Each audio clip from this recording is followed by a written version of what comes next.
Análisis más allá del titular. Con Pedro Pensini.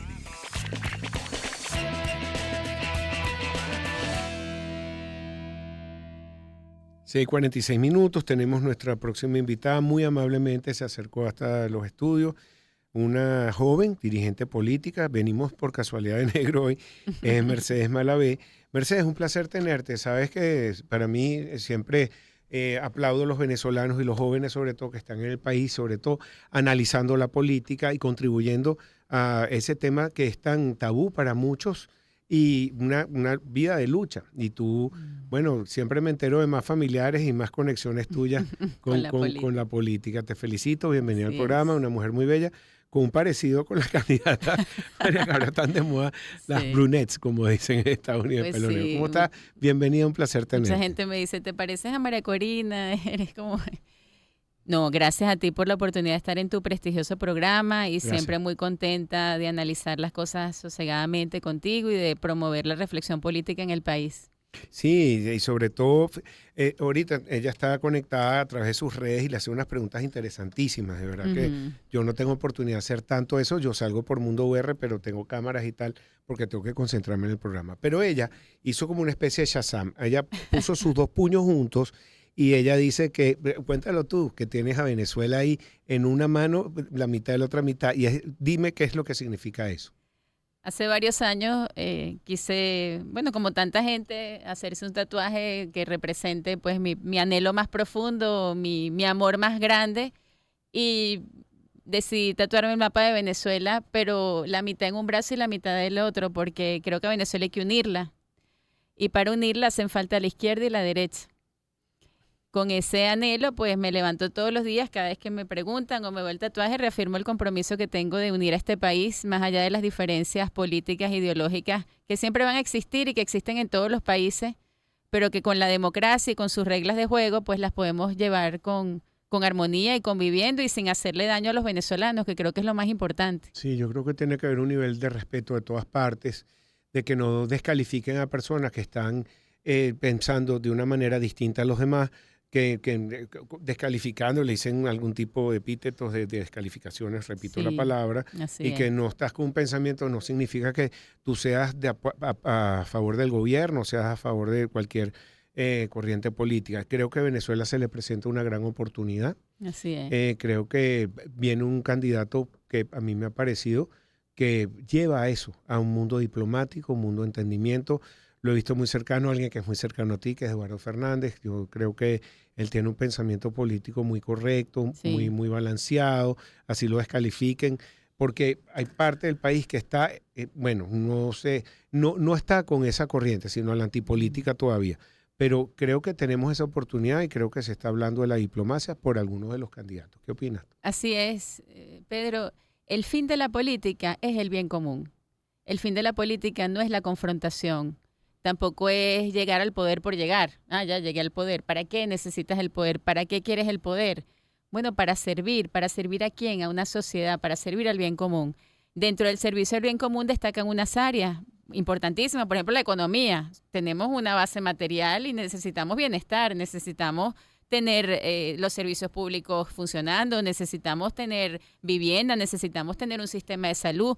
Todo eso forma parte del bien común y ese es el fin de la política y no nos podemos desviar. Nos hemos desviado, hemos convertido la política en un ring de boxeo y hemos convertido Venezuela en prácticamente un botín que se reparten y se quitan y se dan y se expropian y se conculcan bienes y todas esas cosas pues no forman parte del fin de la política. Nos hemos salido del verdadero fin. El otro día escuchaba a un sermón de un sacerdote ahí en la Chiquinquirá del Padre Bulnes que decía, cada día tenemos más abogados y menos justicia.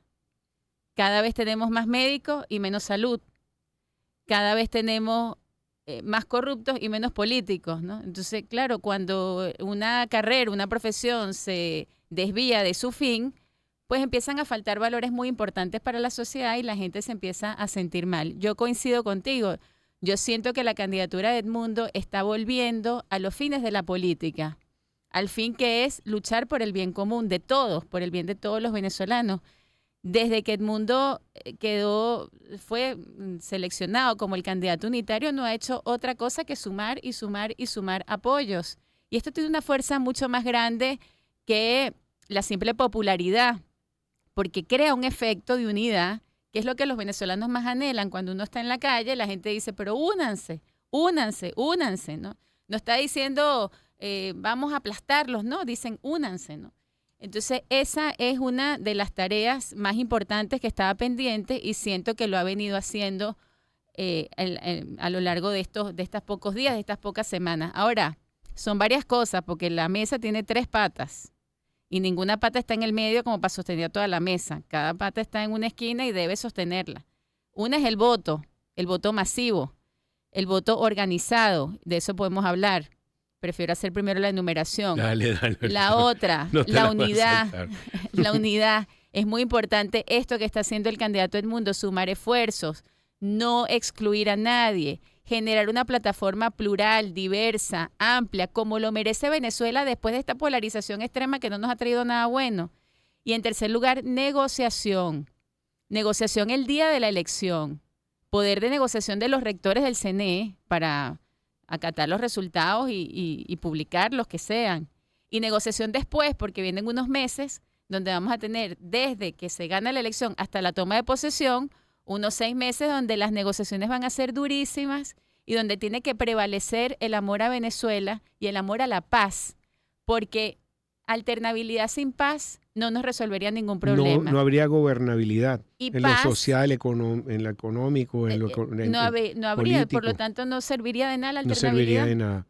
Y paz sin alternabilidad, que es esto que a veces vivimos de represión, de inhabilitación, de persecución, tampoco sirve. La paz de los cementerios tampoco sirve. Sí. Tiene que ser paz democrática. Yo voy a volver a tus puntos, pero quería preguntarte primero, ¿cómo ves tú la posición de algunos dirigentes como Petro, que está proponiendo esa transición que tú estás hablando en paz? ¿Cómo es ese programa? ¿Qué significa ese plebiscito? Me parece que en Petro, el presidente Petro y el presidente Lula, Venezuela, los venezolanos tienen 2 grandes aliados. Todos los venezolanos, los demócratas, tenemos 2 grandes aliados, personas que están comprometidas con el cambio en Venezuela, que propusieron una ruta, que quizás, bueno, ya prácticamente tiempo de hacer un plebiscito no hay, pero sí pueden ayudar mucho a ese gran acuerdo nacional que yo creo que tiene que ser pre- y post-electoral. Debería haber un acuerdo antes, un acuerdo mínimo de respetar los resultados electorales. Acuerdo dentro de lo que es el gobierno con la oposición, acuerdos dentro de la oposición. Acuerdos en la oposición, acuerdos con todos los candidatos que están inscritos, todos los candidatos que aparecen en el tarjetón tienen que estar en ese acuerdo de respeto a los resultados electorales. Tiene que haber un acuerdo que además sea avalado internacionalmente. Muy mala señal esa de que no venga la Unión Europea a supervisar el proceso electoral. Señal de que no estamos avanzando en los acuerdos, estamos avanzando más bien en la confrontación. Sí, pero no entiendo algo, porque hoy tenemos 2 noticias, una noticia que es la más positiva, nos las manda Andrés Rojas Jiménez, que la OFAC otorgó licencia al gobierno de Trinidad y British Petroleum para negociar con PDVSA la explotación del campo Dragón. A mí me gusta mucho ese tema en específico, porque es una negociación donde nosotros no estamos poniendo nada. Es un campo que se va a explotar de gas natural, que está dentro de una de las licencias de la 44 y que deja trabajar a Shell con Trinidad y que nos abre como un ejemplo que se puede hacer para, por ejemplo, negociaciones de petróleo con Guyana. ¿Qué opinas tú? Sí.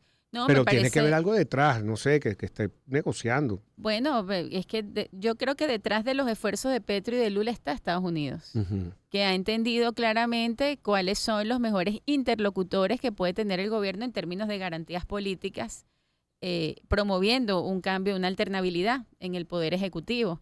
Y en cuanto al otorgamiento de licencias, Venezuela tiene que mejorar económicamente y se tiene que apalancar del petróleo para poder hacerlo.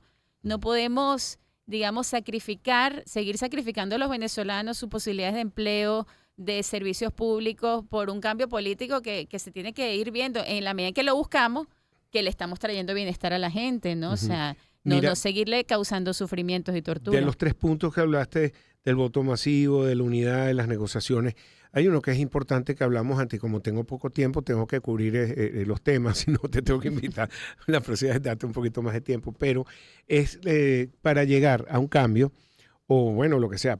Tenemos que tener las mesas de votación y no veo ese esfuerzo que se está haciendo por tener esa vigilancia, esa supervisión y sobre todo este tema que estás diciendo, si no tenemos la Unión Europea, no tenemos veedores, no tenemos observación, ¿cómo se va a hacer? ¿Cuál es tu opinión? Fíjate, las encuestas, ayer leí una declaración de Gil Yepes, presidente de Data Analysis, José cada Antonio. vez marcan una diferencia más grande entre el candidato Edmundo González y Maduro. Una diferencia que ya va por los 20 puntos. Es una tendencia, como diría la rectora del CNE, en paz descanse, irreversible. Porque en la medida en que se vaya aumentando, pues la brecha va a ir subiendo. Por lo tanto, el tema de la organización es fundamental, porque la tendencia está, pero después hay que materializarla el día de la elección.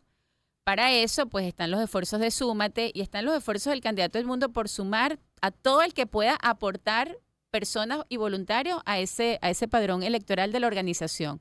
Pero no basta la organización del padrón con nombres de personas que van a estar allí. Recordemos lo que pasó aquí en el año 2015. Las personas votaban y se quedaban en los centros de votación. Y yo diría, no solo votar, quedarse en el centro de votación, sino ir a una plaza, a un lugar común, a esperar esos resultados electorales. El 28 de julio debería ser un día de fiesta democrática pacífica, de fiesta democrática porque sabemos que si participamos masivamente, si estamos en el centro de votación, como yo recuerdo, yo en el 2015 me quedé en mi centro de votación hasta que contamos y celebramos y después nos vamos a otro sitio y seguimos celebrando. Esa organización que además también va a contribuir a la movilización porque, Pedro, hay lugares, hay centros de votación donde quizás el control político es muy grande, por lo tanto tenemos que ir en grupo, tenemos que ir fortalecidos unos y otros a votar. Eso tiene que ser el 28 de julio, un día de organización, de fiesta, de vigilancia democrática y de esperar unidos esos resultados electorales. Lamentablemente se me acabó el tiempo, Ay, qué se me quedó lástima. mucho en el tintero, tengo tus puntos anotados aquí, pero te prometo Otro día. invitarte muy pronto. Gracias, Me gusta Pedro. mucho tu opinión, tu fortaleza como mujer y política. Felicitaciones. Siempre a la orden. Gracias. Era Mercedes Malavé, dirigente política.